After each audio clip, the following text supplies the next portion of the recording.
parents immigrated from Vietnam, but I am Chinese because my grandparents are from China.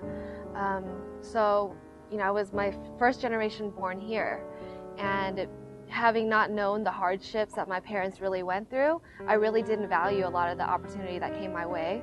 And I made a lot of mistakes, as I was younger. My parents had a lot of really high expectations for me. They wanted me to go to college and get a really good degree and get a really, really good job.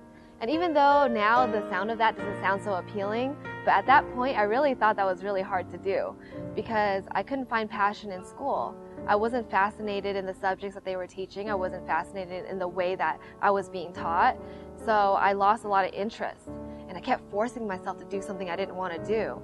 And eventually I just got really unhappy. And because when you're forced to do something, you tend to not want to do it. So I went the opposite direction. Everything that my parents told me to do, I did the opposite of it, just for the heck of being rebellious. And making so many mistakes, they never really forgave me for them. And I never really forgave myself. I fell into that dark area where, this is just my life and I'm going to accept it. And, I'm just going to be like this forever.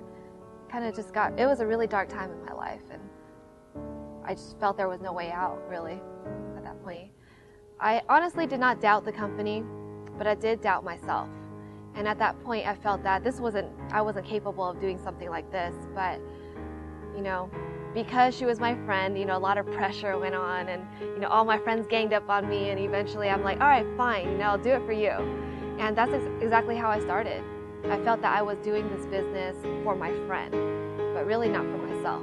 But I learned throughout my journey that when you do things for others, eventually the person above will give back to you. And I felt that that was one of the greatest decisions I've ever made in my entire life, because from that day on, my life has never been the same.